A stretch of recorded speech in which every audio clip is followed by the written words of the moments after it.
Q2 and good evening, everyone. Welcome back once again to MSBS Weekly Guided Meditation by Phra Goh. Today is the 28th of February 2023. It's certainly very good to see all of you once again on this online platform. We would like to extend a great welcome to all new viewers to this channel. We are always very grateful that Phra Goh Adhibalo accepted our invitation to conduct our guided meditation session since July 2020. So Bante was ordained under the Thai Dhamma sect at Santi Forest Monastery, Johor in 2008. He is currently the religious advisor to Buddhist Youth Network Singapore. This week we are starting on a new subject on craving. Bante will be leading the homage to the Buddha and taking a 5 precepts for Buddhists. Now let's compose our minds, put our palms together and welcome Bante. Over to you, Bante. Okay, thank you, Terence, for the intro. So we're going to start off. First, we give 3 bows to the Buddha. First bow, second bow, and third bow. So we start off the opening chant, homage. Namo tassa bhagavato arahato samma sambuddhassa. Namo tassa bhagavato arahato samma sambuddhassa. Namo tassa bhagavato arahato samma sambuddhassa. 3 refuges. Buddhang saranang gacchami. Dhammang saranang gacchami. Sanghang saranang gacchami.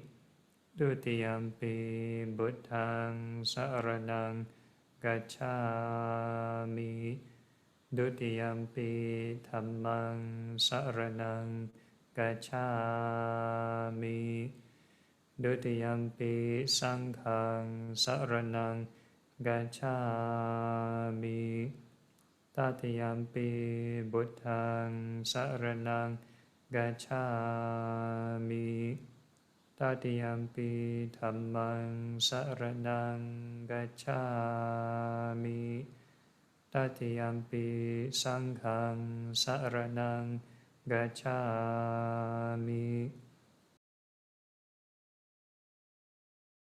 And the 5 precepts. Panatipata viramani sikkhapadang samadhiyami. Adinadana viramani sikkhapadang samadhiyami. Kamesu miccācara viramani sikkhapadang samadhiyami. Musāvāda viramani sikkhapadang samadhiyami. Suramiraya majapamadatthana viramani sikkhapadang samadhiyami. Sadhu, sadhu, sadhu. Okay, so good evening, everyone. So tonight we are starting off with a new topic called craving. So actually this year we are doing this theme of against the stream or entering the stream. So for the last 2 lessons, we have defined what is the stream about. If we are talking about against the stream, so the stream is on craving. So today I'm just going to talk about the craving in general, and let's see where it takes us to. Okay, so in this particular discourse, I'll just sort of read through and then I'll maybe comment along the way. Monks. So the Buddha is addressing the monks. I will teach you craving, the ensnarer that has flowed along, spread out and caught hold, with which this world is molded and enveloped like a tangled skein, a knotted ball of string, like matted rushes and reeds, and does not go beyond transmigration. Yeah, so basically all those metaphors, basically talk about traps. Beyond the plains of deprivation, woe and bad destinations.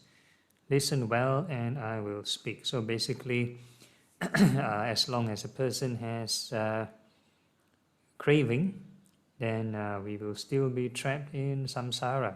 Yeah, basically the rounds of this transmigration. That means the rounds of rebirth. Will sort of go into these planes of deprivation also.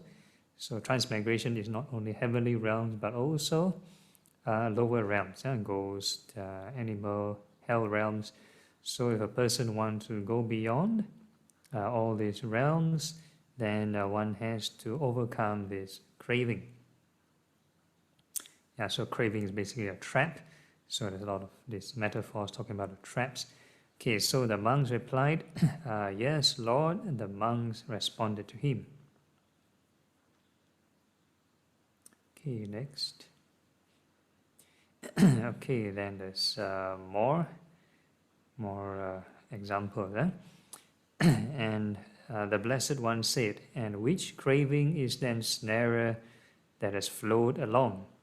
So we're talking about the stream, right? So craving always has a metaphor of the river, the flowing, the stream. So it's flowed along, spread out, and caught hold, with which this world is molded and enveloped like a tangled skein, a knotted ball of string, like matted rushes and reeds, and so same examples, and does not go beyond transmigration, beyond the plains of deprivation, woe, and bad destinations. Okay, so the Buddha is trying to list down what kind of craving is that. At least in the most basic form of craving we know, the most general kind of craving we know in the Four Noble Truths, we have greed and hatred. Greed and hatred, and if you want to add delusion, greed, hatred, delusion. Three kinds of craving, kama tanha, bhava tanha, vibhava tanha. So kama tanha is craving for sensual desire, bhava tanha is craving for eternalism, and vibhava tanha, craving for this annihilation. So these three kinds of craving is to be avoided. Previous slide, yeah, okay, so now the Buddha is subcategorizing these three into 18.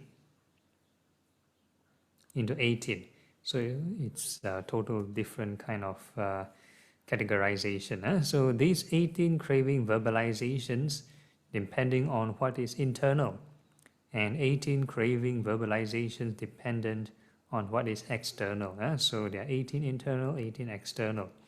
So it's a lot of numbers to take note. So from 3 kinds of craving to 18. So what are these 18 kinds of craving?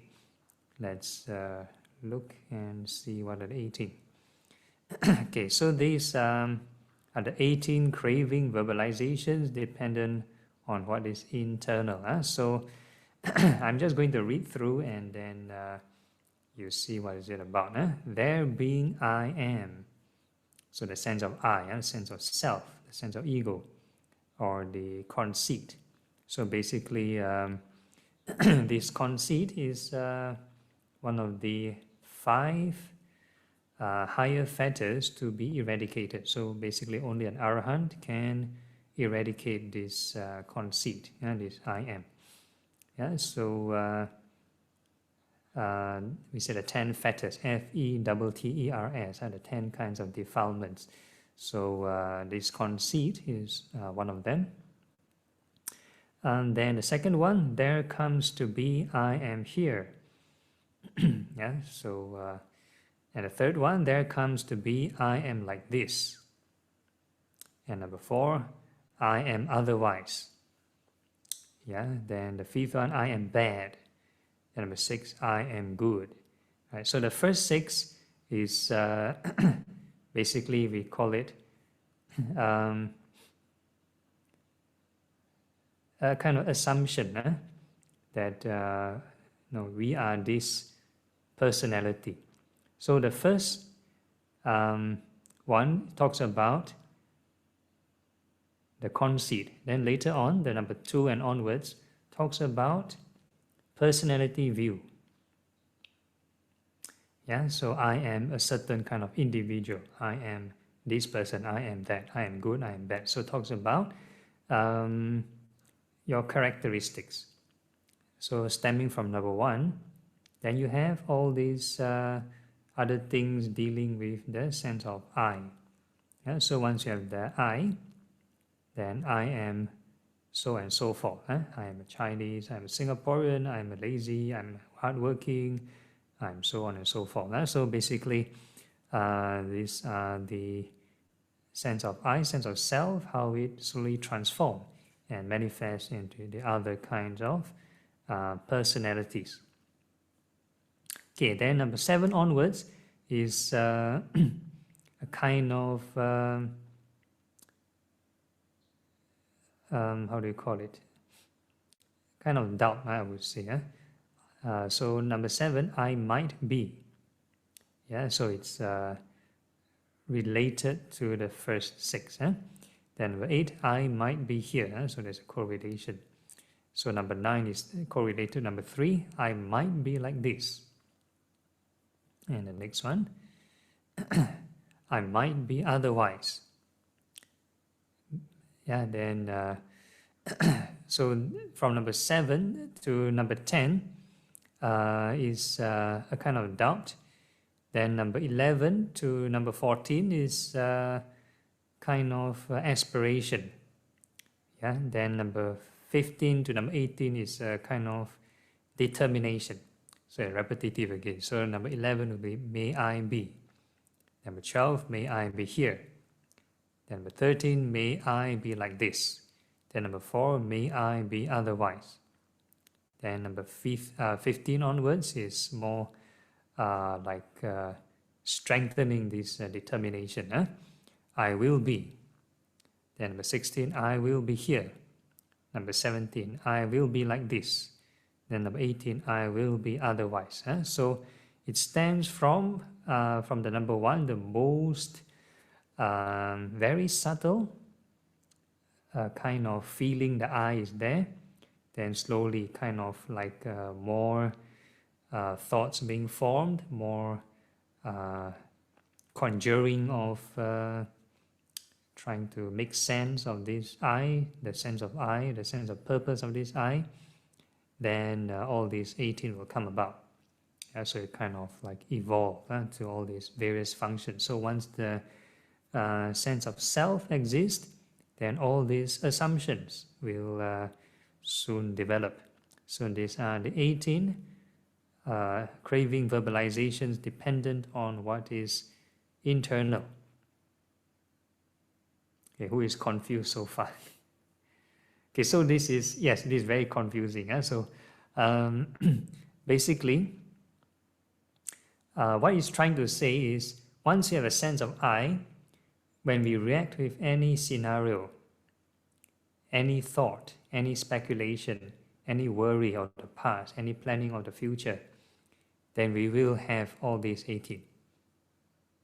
Meeting with any kind of person, meeting any scenario, then all these 18 will manifest depending on situation.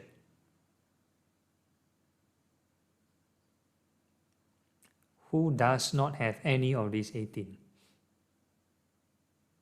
Okay, who has any of these 18? Yeah, true, right? We have, right? So this is very normal. As long as the sense of I, sense of self is there, then this is will be expected. But in conventional reality, when we converse, we also need to use language. No, I wish to do this. I am like this. I am this person. No, I am so and so. My name is this. Right. So conventional communication wise, we need to express in this manner.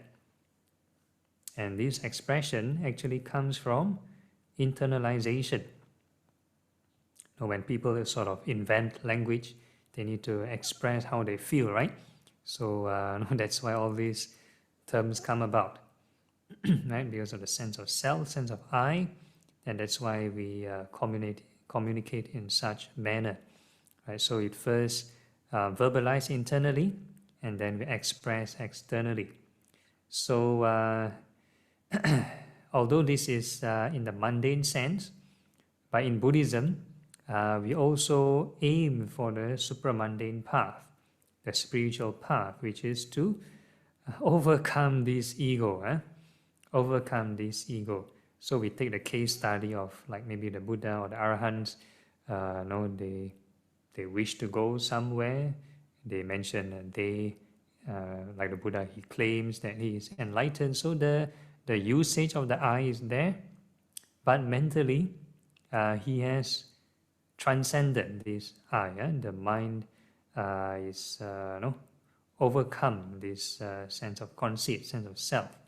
There's a greater mind that surpasses this egoistical layer of the mind, right? So that's the case study. So what we are trying to do is practice rowing across the stream, against the stream to the other shore, to the enlightened mind.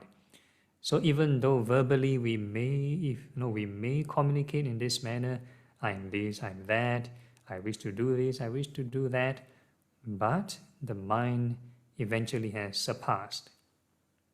So that's the Buddhist ideal goal, right? But as long as we haven't reached the other shore, when we use these terms, we really mean it. Mentally, we're still attached also. I am like this, so there's still attachment. But for an enlightened person, they may say this verbally, but mentally there's no attachment to this I, because their mind has surpassed it. Okay, so this is just my short interpretation. Then there is these external verbalizations, which are also very similar, very similar. Okay, let's move on to the next set of 18. And which are the 18 craving verbalizations dependent on what is external? Them being, I am because of this, or by means of something I am. Why do we feel I'm here? Because, let's say for the materialists or the people who don't believe in rebirth or afterlife, then they say, I'm here because my parents gave life to me, which is nothing wrong, scientifically speaking. So yeah, I'm here, right? Or there comes to be, I am like this because of this. For example, I am angry because this person says some bad words to me, right? So I'm like this because of some other situation. So that is another point. And the next one, I am otherwise because of this. So basically, it's alteration of number 3. Number 5, I am bad because of this. Yeah. So similarly, why you behave badly or perform badly because of certain reason. I am good because of certain reason. I might be because of this. So it's a similar situation to the internalization one. Then the number 7, if I'm not wrong, to number 10 or 11 is a kind of doubt or assumption. I might be because of this. I might be here because of this. I might be like this because of this. And next slide. I might be otherwise because of this. Then number 11 onwards is aspiration. May I be, we always make aspiration after the chanting, right? May we eventually, may I be well and happy, or may we, reach enlightenment or whatever it is. So there's an aspiration, right? So the sense of I is still there, even though we make an aspiration, we are not free from that sense of self. So when we make a wish, the sense of self is still inside. May I be here because of this. May I be like this because of this. May I be otherwise because of this. Right? And the last four is due to determination. I will be because of this. I will be here because of this.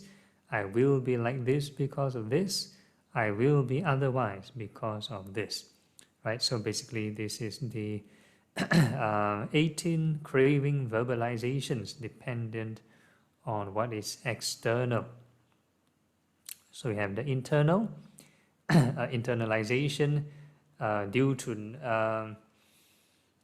not because of external circumstances. No, we can just think, and then we come up with that assumption. And then there is this 18 external kind of verbalizations due to external circumstances. Yeah, so this is the 18 kinds of craving for both internal and external. Okay, who is still unclear of this?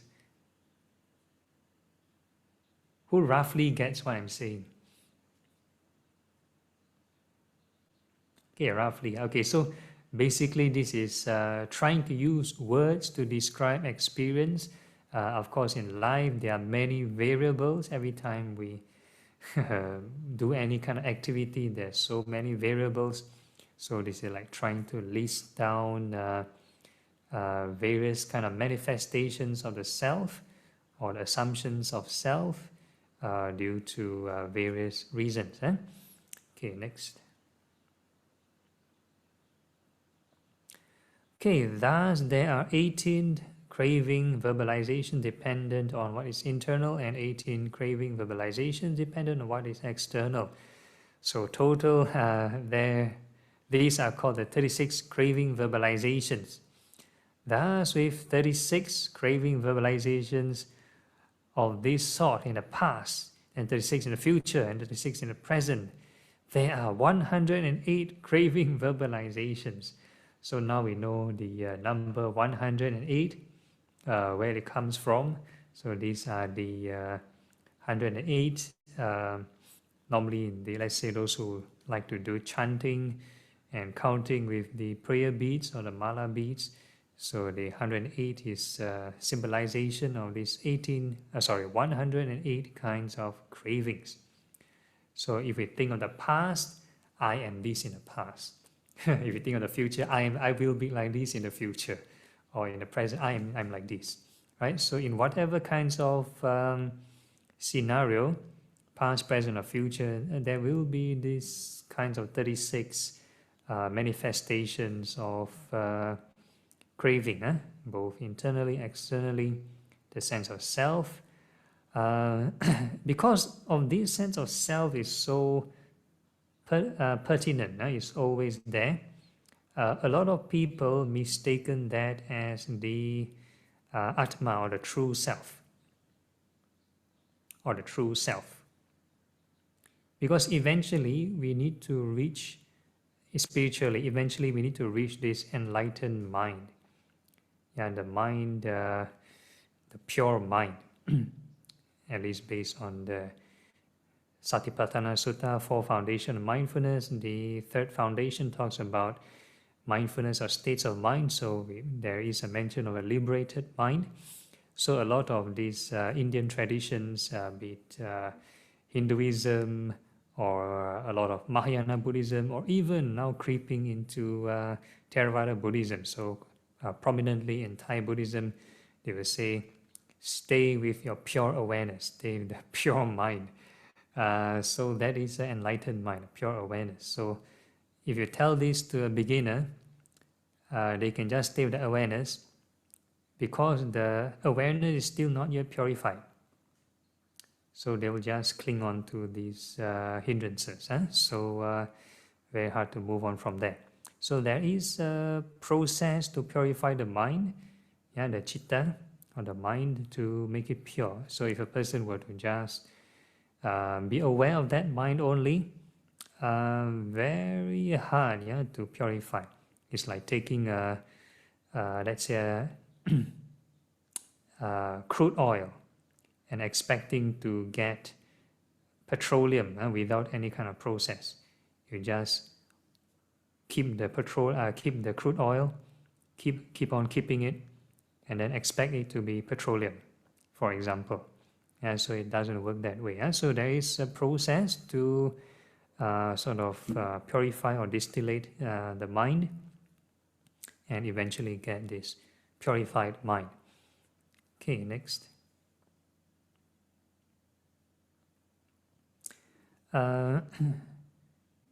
This, monks, is craving, the ensnarer that has flowed along, spread out and caught hold, yeah, with which the world is smothered, enveloped like a tangled skein. Yeah, the same examples, a knotted ball of string like metal rushes and reeds, and does not go beyond transmigration, beyond the plains of deprivation, woe, and bad destinations.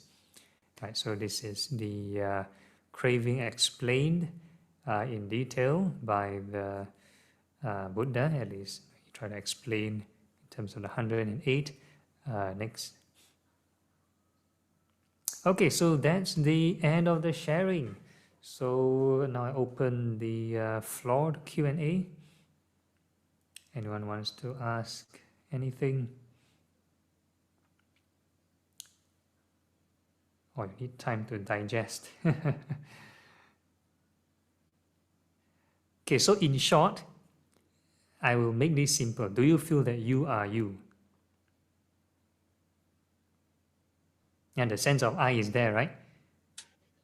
Yeah, so basically that's it. So that's the 108 sort of manifestations of this self. Every moment, when you look at the screen, hear me talking, I am hearing, or I am speaking, I am looking. So there it is. So in all scenarios, this I is like so, it seems so permanent. People mistaken this ego as the true or the purified self, which is not the case. So when the Buddha started to teach this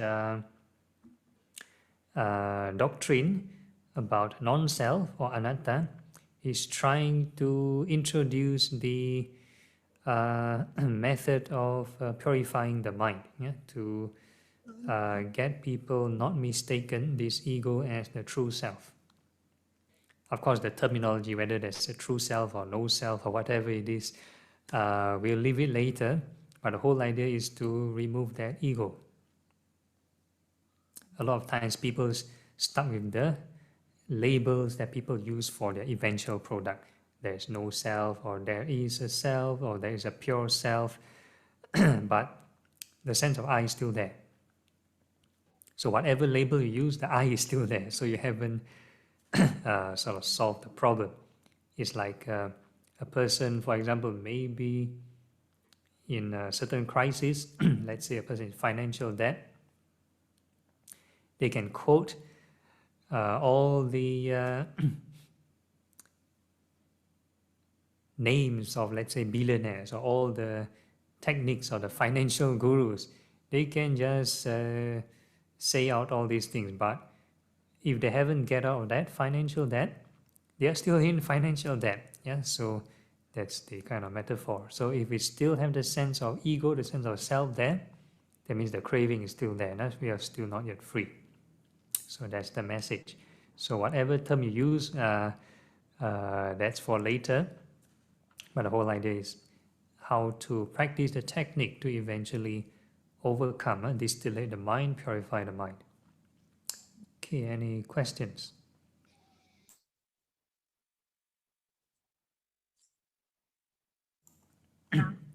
Excuse me, yes, Karina. Okay, so you are saying that 36 craving verbalizations are in the past and in the future. What does that mean? So basically it's about worrying of the future. I want to be like this in the future. or what am I going to do in the future? I see. Oh, okay. So yeah, I think that's true. Most of the time, the mind will have that kind of thinking, like in the future, what we want to be, or in the past, what we have done, and most of the time, we did not really focus on the present. Yeah. Mm-hmm. Okay, that's correct. So Bante, you also mentioned about the skill set, the techniques.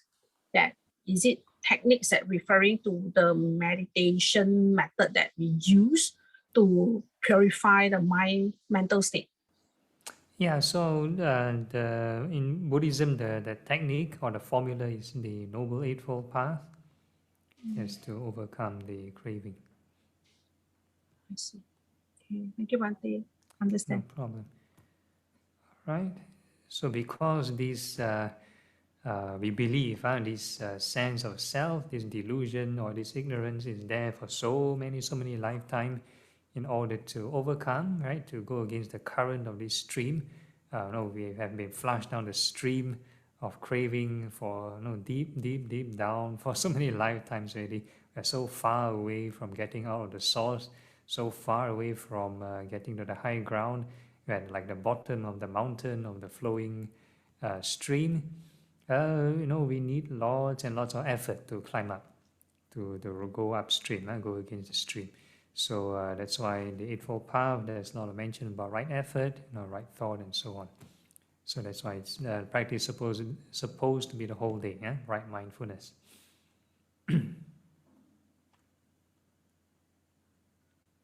All right, anyone Hi, else? Bhante. Yeah, Dave. Yes, Bhante. Okay, so I guess the interpretation of this 108 the verbalizations of the cravings can be understood as, I mean, correct me if I'm wrong, can be understood as not undergoing excessive thinking with regards to one's circumstances. Is that correct? Yeah, it's easy to say not to have excessive thinking. So in short, yes, it's true. But yeah, what's the technique to overcome this excessive thinking? So that is again the Noble Eightfold Path, which is correct. Understand, Bhante. So because I once had a discussion with my friend, you see, like what is ordained fate and what is karma, why some people are born in the more unfortunate part of the world, in the human realm, and why some people are born in the more fortunate part of the world, in the human realm. So does this mean that technically, everybody is kind of like living a scripted life in a sense? They're scripted by their own karma, such that if they were to, if they had not really put in the effort to crave towards success, for example, to crave towards what they are working towards, like a degree or a master's or a PhD, for example, they might have gotten there in the first place. Even without those craving verbalizations in their minds. So I understand that external is trying to hinge your progress in life to something that is of material, right? That is of the outside world. Whereas internal is more of your own personal greed, your own personal desires, that kind of thing, right? But in this path of this Eightfold Path, how does this all this unfold? Especially for the laity. Yeah, okay. So in short, whatever belief system, whether is it fated or is it karma, as long as we still suffer, then we haven't attained the purified mind, the so-called true self. If it is truly self, then it shouldn't be subjected to suffering. So so the whatever kind of self we assume to be, and as long as we still go through this world and we still face stress, we still suffer, then that is still not out of the problem. That's still not out of the problem.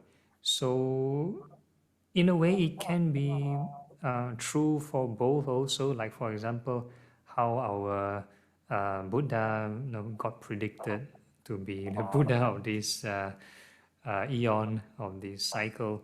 Yeah, in a way, it is fated. Certain people may be able to see the timeline due to the Buddha eye or whatever, able to see the karmas and stuff like that.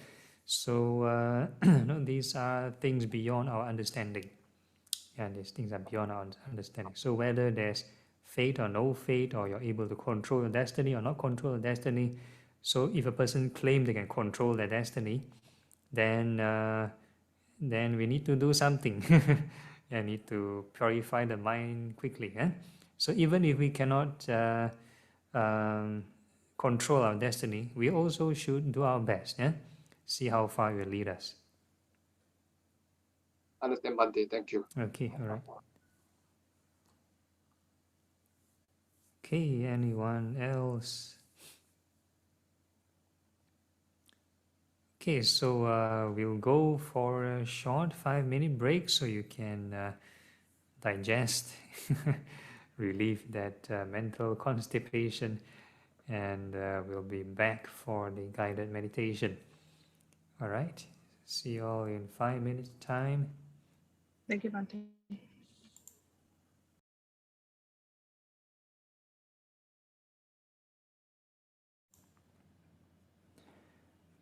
Okay, let's see who else has returned.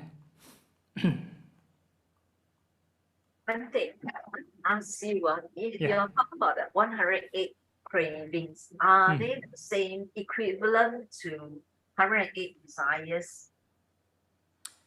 Yeah, there's these 108 feelings also I came across, 108 types of feelings, but I haven't came across 108 desires. Because I always hear when in the yoga class, when we ask to count the breathing as we go. So, and we were asking him, why must be 108? So he say that, I thought it was he what the one who told us that it's just like the Buddhist said that what about 108 desires life. So are they actually equivalent to each other, the 108 cravings and 108 desires? Yeah, I think in the probably that will be in the Mahayana scripture also, quite similar. Yeah, it's in the I think it's in the Mahayana scripture I ever come across. Yeah. Okay. But actually this desire and it is it's more like more of a craving, right? Yeah, desire is craving. Yeah. It's also craving. So that means it's also the ego, right? That you want to be something and you are something. You thought of yourself as something. Yeah, there is a correlation between craving and sense of self. So at least in the Buddhist point of view, we try to overcome craving and not overcome this sense of self, because sense of self is a byproduct of craving. So I always think between cravings and desires, do they have a similarity or a difference actually totally? Craving and a sense of self, craving and desire. Yeah, is the same thing, probably different terminology, different words to explain the same thing. Yeah. Sometimes the definition is how to say is like very hard to draw the similarity also, right? Because they also have their own the composition of the unit of the thing of itself. Okay. Sometimes this thing is also very hard to really define it. Thank you, Bhante. Yeah, so when we talk about the Mahayana's version, I'm not sure whether it's the same as this one, or maybe it's another one. Because the Mahayana, last time I always hear the priest talking about 108, they always talk about 108 desires. Okay. That's why I never hear about cravings. Yeah, when I come back here, I always hear Therada's like always talk about cravings. Yeah, So different translation. Yeah, whether it's a translation of the meaning of the words, or they are exactly two different things. Yep. There's a lot of terms, right, in Buddhism that, the individual who teaches uses, right? Sometimes I think it works this way or what. Because I'm still really learning. Okay. Yeah, so it's still good to absorb in, whatever you can. That's why I want to try taking the exam. I want to see how much I've missed out all these 30 years that I've not learned. Oh. Thanks, Monday. Good. Keep up the learning and absorbing mind. Huh? So you give me that Buddhist name is not wrong. Okay. Yeah, I don't know. I keep telling myself that I have to do. I mean, I have to really work. Right, today is my last day. I really need to learn already because, you know, it doesn't mean that when you're young or you're old, you wouldn't know how long you will live. But at least at the last moment, I have no regrets. That finally I know the truth. Yeah, that's what my feeling is. Yeah, finally at least I know the truth. Someone taught me and someone tell me the truth. Yeah, I'm not left behind. That's my thoughts on Monday. Okay, glad that you found your path. Yeah, I must thank you, Bante. In fact, I have not met you, the very first person who talked to me in Buddhist fellowship. The first day I mean the first time I knew you was you were giving a talk in Buddhist fellowship. Yeah, in a way you paved the path for me to learn. Because like I didn't know about 5 precepts I told you. Yeah. So that's well the very first thing that you made me realize that why everything went wrong for me. Yeah, because I didn't follow precepts, and now I further understand something else. When you keep on emphasizing on Eightfold Path, now I really understand that this is a very serious path to learn. If you don't learn, definitely your life will tumble down. It's very sure. Thanks, Bante. You have been repeating the Eightfold Path to me. I keep telling me, I keep forgetting what is it. Now I have a sense of feel that what is actually this Eightfold Path about. It is really like, it looks very simple. Yeah, just the view and what right view, right? But the thing is, it's more to it. Exactly, because we still have to learn some more. Like you say, the Four Noble Truths, right? Yeah, each time we listen, it's a different kind of understanding. A lot more to learn, Bante. Yeah, I hope I can push myself through. Okay. Thanks so much, Bante. Yep, keep up the striving. Thank you. All right. Okay, so anyone else? Yes, Karina, you need to. Last one, Bante. Yeah.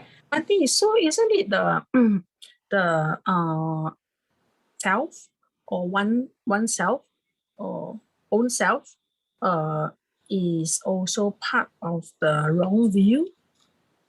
As long as it lead to dukkha, lead to stress, tension, anxiety, then definitely it's not the true, the kind of self that is pure or leads to happiness.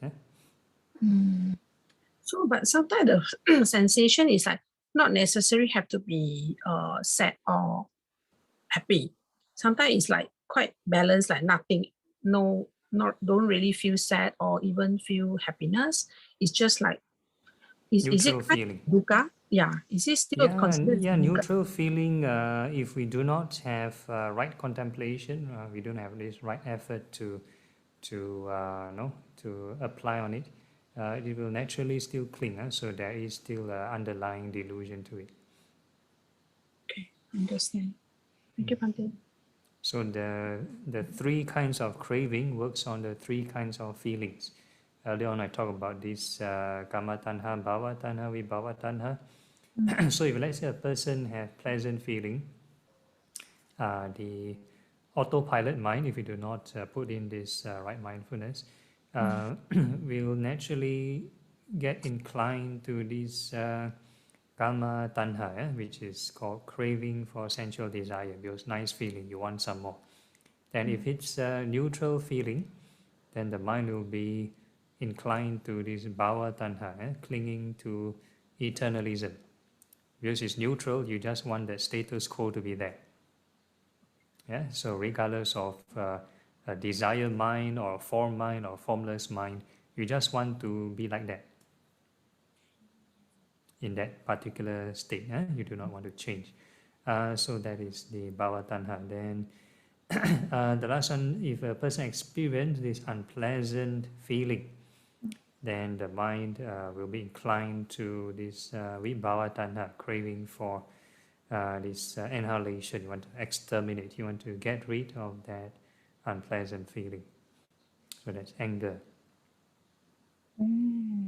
So I think you're saying the permanent kind, right? I mean, like in meditation, sometimes in the real peacefulness, that kind.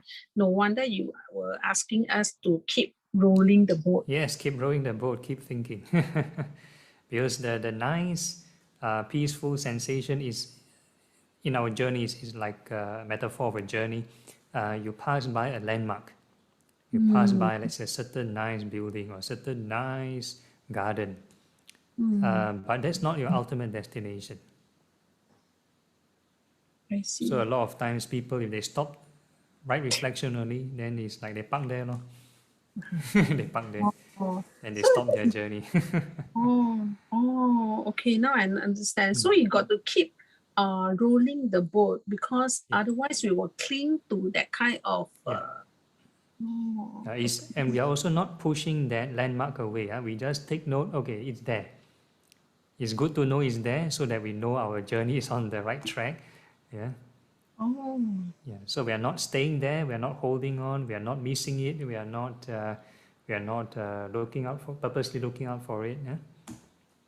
Oh, understand. Wow, that's interesting. Okay, thank you, Bante. Okay, no problem. Aku. Okay.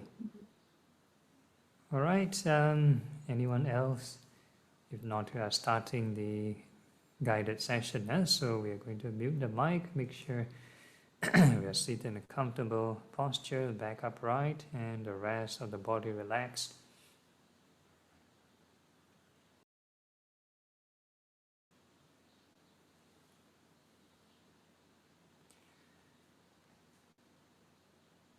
Okay, so the first thing we're going to do now is feel the sensation, 4 element sensations throughout the body.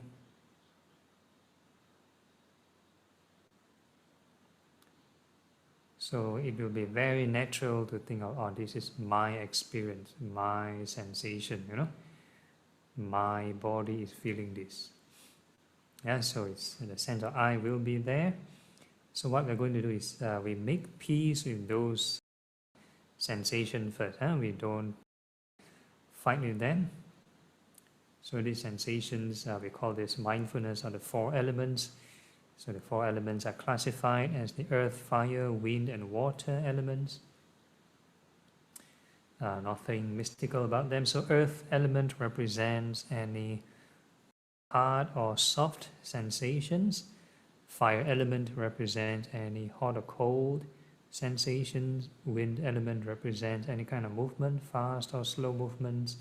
And water element represents any kind of moist or dry sensations. So these are just general classification, general guidelines. Basically, whatever you feel, whatever you observe in sensations, there's no need to deliberately create any of those experiences. We let those sensations appear by themselves. If you can classify them, that's fine. If you can't, that's also fine. The whole idea is to make peace with them. not to hold on and not to push them away. So to do that, we need to keep wishing them well and happy. So if a new sensation arises, we wish them well and happy. New sensation arises, we wish them well and happy. So the metaphor we normally give is that these sensations are like waves in the ocean, the current, like in the stream. So every time new sensation arises, these are waves hitting you. And if you do not row the boat, that means if you do not generate the right thought, like in this case, loving kindness, then we do not sort of go against that current.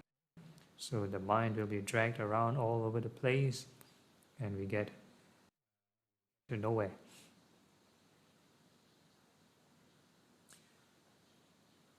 So every moment we need to make peace in these currents, wish it well and happy, and never leave the mind autopilot. Once you do nothing, then that's it, the mind will be drifted away.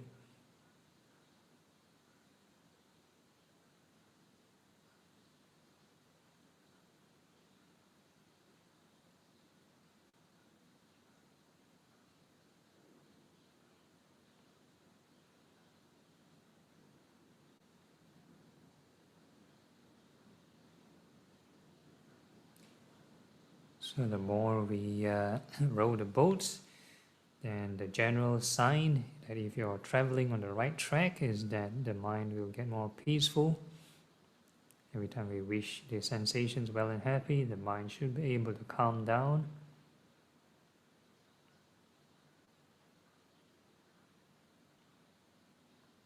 So the calming of the mind is actually calming of craving, reduction of craving. This vibhava tanha, craving for this annihilation.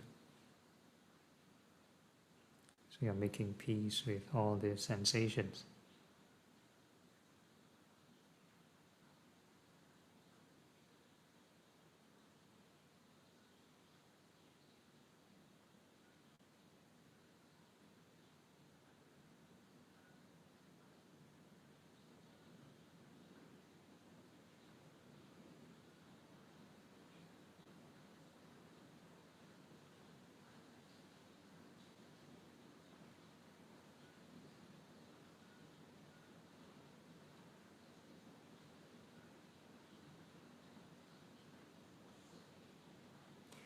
And you find your mind like generally calm, like the mind is quite settled and the rate of settling is like almost negligible, then we call this a kind of stability point, and this baseline level, baseline emotion, you can take note of this. So at this particular state, there is no jhanas here, no special kind of concentration, no insight, also no induced kind of insight or no induced kind of concentration based on insight.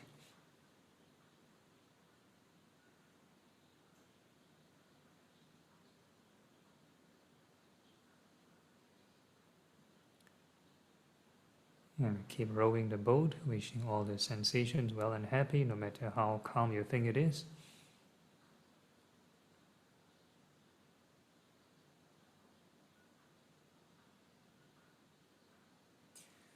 And next, once you've taken note of this restricted loving kindness, restricted state of mind, now we're going to practice boundless loving kindness. So we're going to wish all beings in all directions well and happy, above, below, and all across. No need to push your mind or push your attention.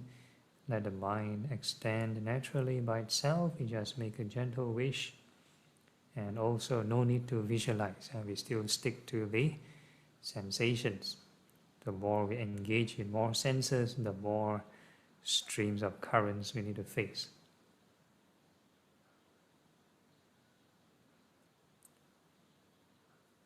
So So no need to visualize which race, which species. So we're going to perceive all beings as this sensation, these four elements. All beings are made up of these four elements, or perceive. We perceive them making up these four elements. So this is the non-discriminative approach to encompass all beings. So whatever sensation we may detect inside the body or outside the body, we wish all beings well and happy. So when a new sensation arises, we wish all beings well and happy. New sensation arises, may all beings be well and happy. So this time it's to all beings, not just your body only.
So if there is a certain pleasant emotion arise due to the repetition of all beings well and happy, that might be an indication one may enter this first level of concentration, or the first jhana. So there being joy and happiness.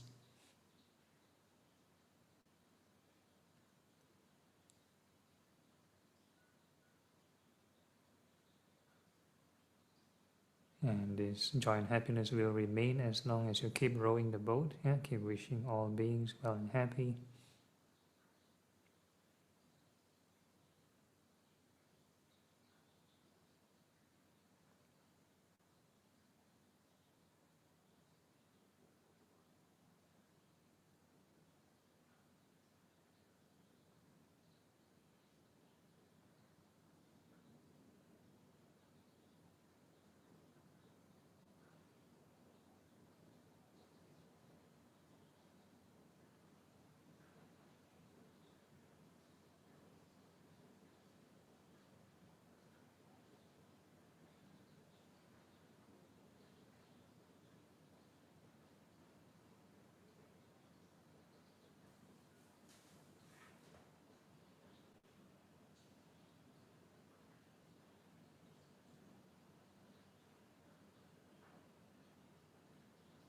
So whatever sensation there may be a gross sensation, the gross four element sensation of the body, or a subtle mental sensation, the shape of the mind, the density of the mind, intensity of the mind, anything change, any kind of thing appearing, we wish it well and happy.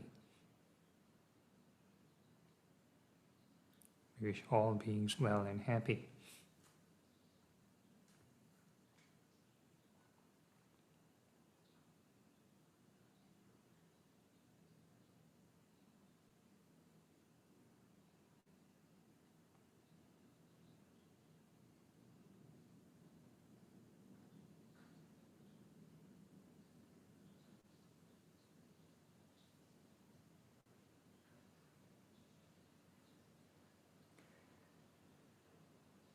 Then we can add some insight, some wisdom into the mix, and we are going to reflect on how to develop a more unconditional kind of loving kindness more detached kind of loving kindness.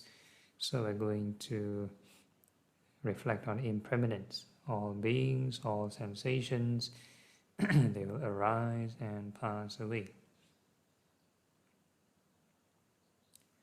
So besides observing these sensations changing, we can also mentally repeat, sub-vocalize. So you can use whatever term you want to use, arising and passing, change, impermanence, inconstant. Just pick any of your favorite labels and keep repeating like a mantra. So that's akin to like, these dragon boat races. When they row the boat, they need to shout the command also. So the observing of the changes in sensation is like rowing the boat, and the sub-vocalization is like shouting the command.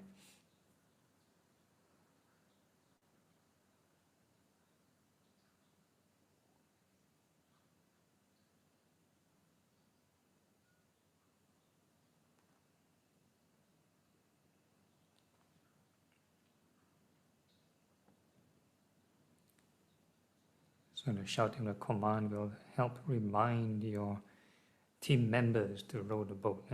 Remind yourself to observe the arising and passing of all these sensations.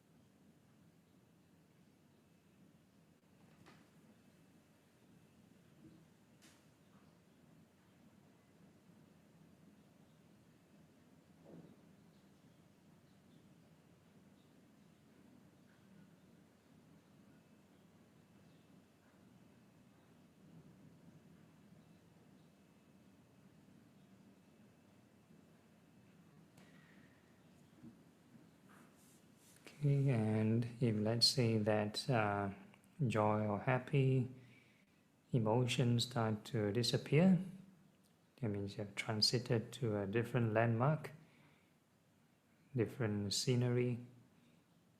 So one may experience this equanimity of the fourth jhana, the fourth level of concentration. So it's normally a neutral and refreshing kind of emotion.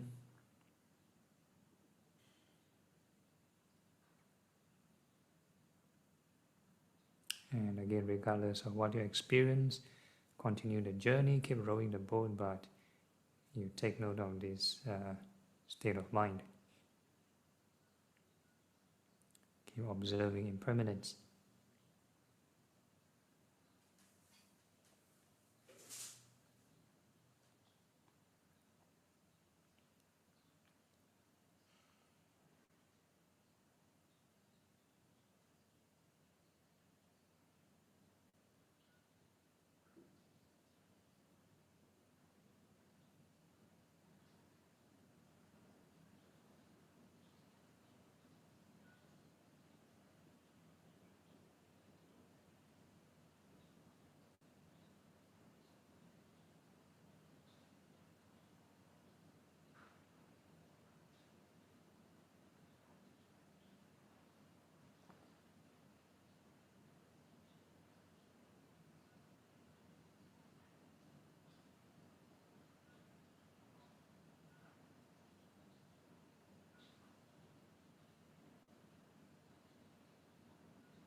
So no matter how peaceful or how nice the scenery may be, the state of mind may be, keep rowing the boat. Once you stop only, then the currents will push you somewhere else.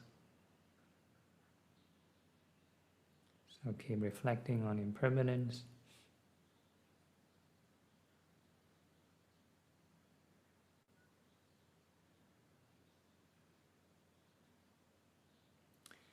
And you can also notice every time there's a change in state of mind, in whatever concentration, whatever insight, the sense of self will slightly be different.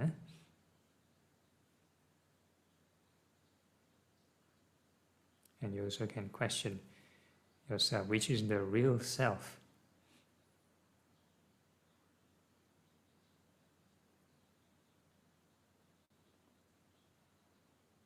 Every time you change it conditionally, then a different emotion, a different state of mind, a different kind of so-called self.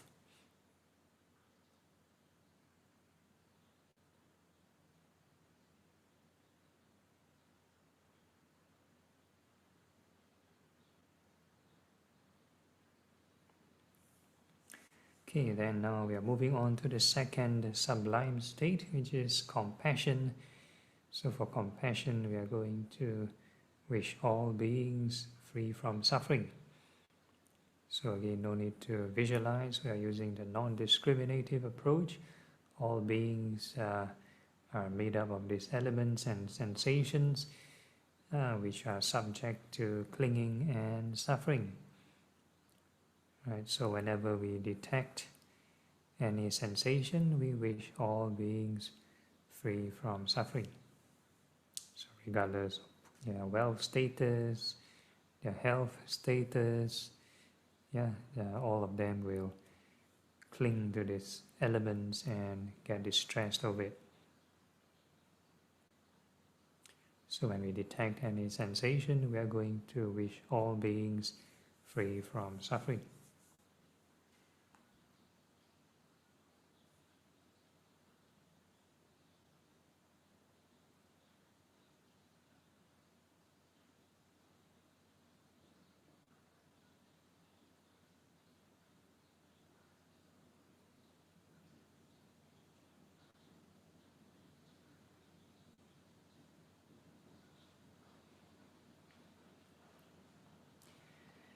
And one may observe, if one stop reflecting on impermanence, which we are doing now, we are not using impermanence, the sense of self will solidify again.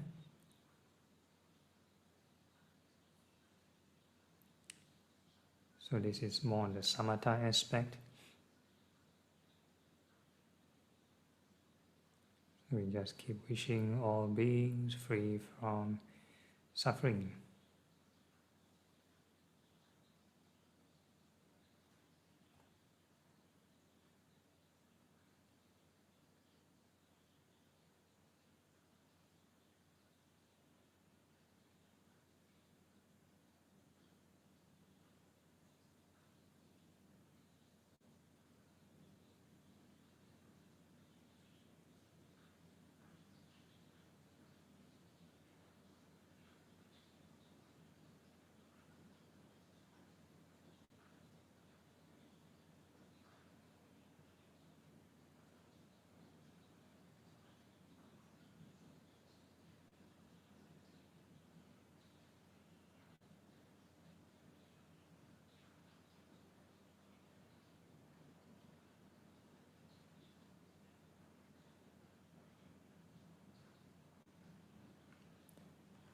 Okay, again, if your mind is quite settled down, one may experience the reappearing of joy and happiness again. So if that compassion can have joy and happiness, then that is the concentrative kind of compassion. Usually the indication of the second jhana, second level of concentration. And again, regardless of what you experience, continue to wish all beings free from suffering. So even states of concentration, if we just park there, then that is bhava tanha, subject to craving and suffering also. So we just keep wishing all beings free from suffering.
And then we add some insight, some wisdom, and we're going to reflect how to overcome this suffering.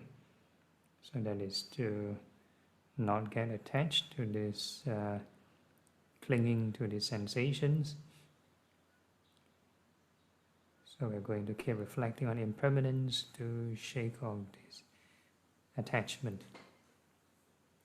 So we keep observing all the sensations arising and passing, and also we can keep sub-vocalizing this change all the time.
Okay, and if that joy and happiness start to disappear, and one may experience a kind of blankness or spaciousness. So we call this the perception of infinite space, because the mind is already boundless, we are not giving any boundaries.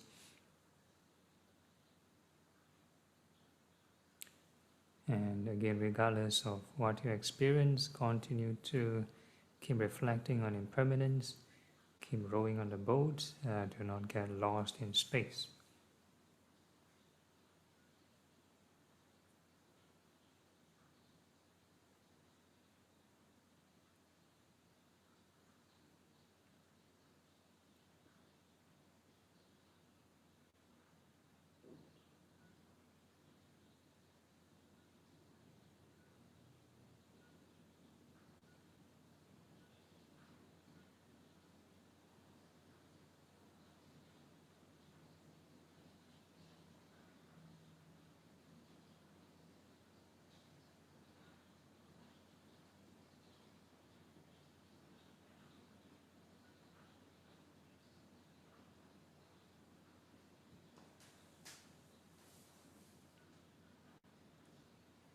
So if the four elements are not obvious, then you can look out for the subtle mental energies, any kind of movement of the mind or change of intensity of the mind.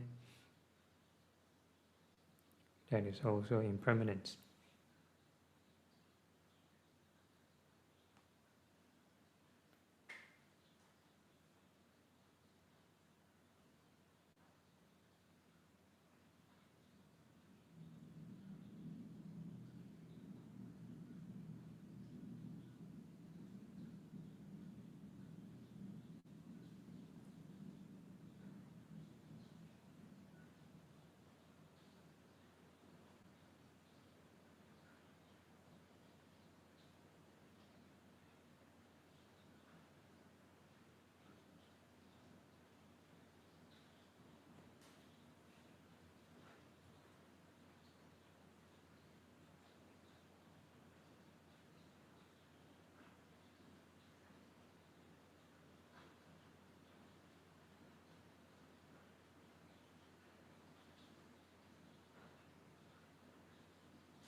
Okay, then we are going to move on to the third sublime state, which is this appreciative joy, rejoicing.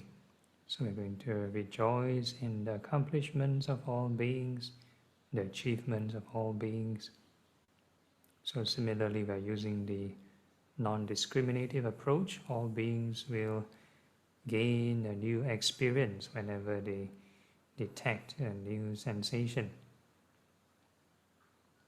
So likewise, when we detect any new sensation, we are going to rejoice with all beings.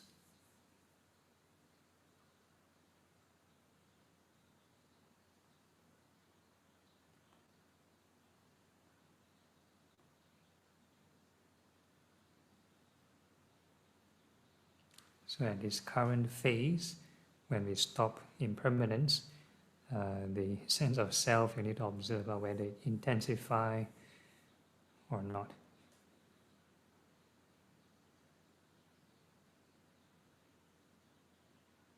And regardless of what you experience, continue to have this appreciation and gratitude to all beings.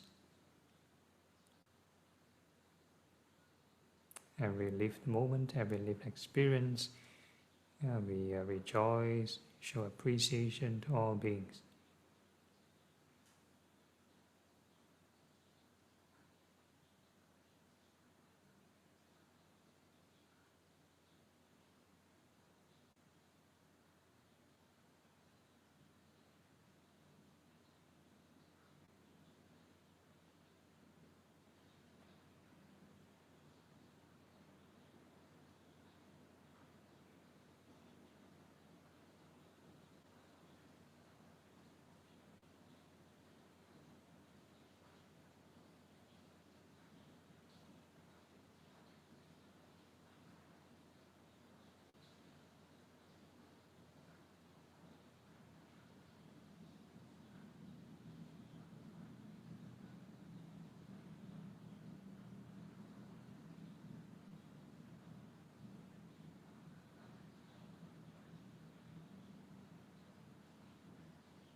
So the more we keep rejoicing, then one may experience this happy emotion re-emerging.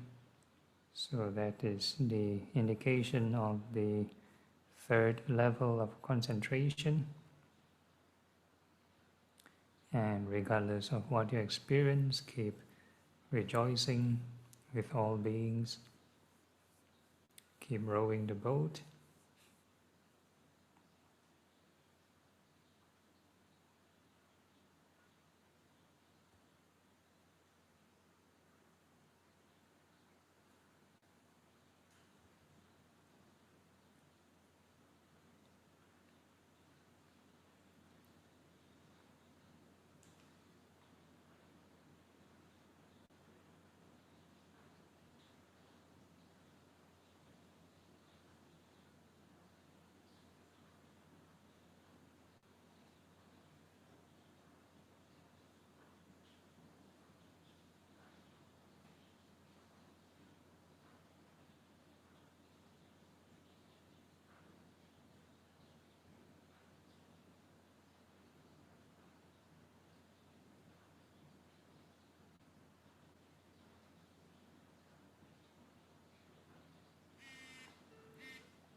And with this rejoicing mind, we are later going to dedicate these merits with all beings.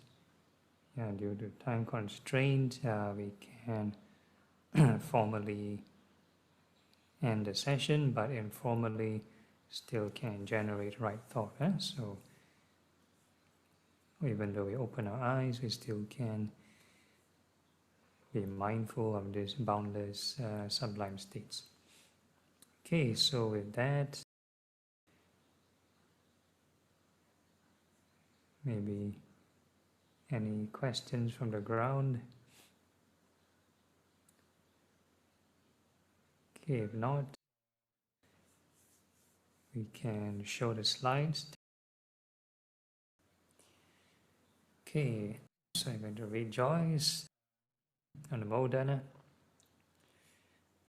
Akasatha cha Bhumata Devanaga Mahitika Punyang Tang Anumoditva Chirang Rakantu Loka Sasanang Etavata cha Amhihi Sampadang Punya Sampadang Sabe Deva Sabe Buddha Sabe Sata Anumodantu Sabba Sampati Siddhya. Dedication of merits to departed. Idang me nyatinang hotu Sukhita hontu nyatayo. Idang me nyatinang hotu Sukhita hontu nyatayo. Idang me nyatinang hotu Sukhita hontu nyatayo. Aspiration. Imina punya kamena mame bala samagamo satang samagamo hotu yavani bana patiya. Sadhu, sadhu, sadhu. And we give 3 bows to the Buddha. First bow, second bow, and the third bow. Okay, so that's the end for tonight's session. So for next week, or every first Tuesday of the month, dedicated to non-live streamed Q&A and interview sessions.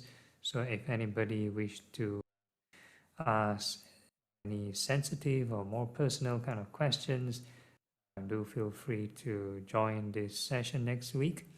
Any announcements from Terence? Okay, no, right? So for this theory class will be continued the following week.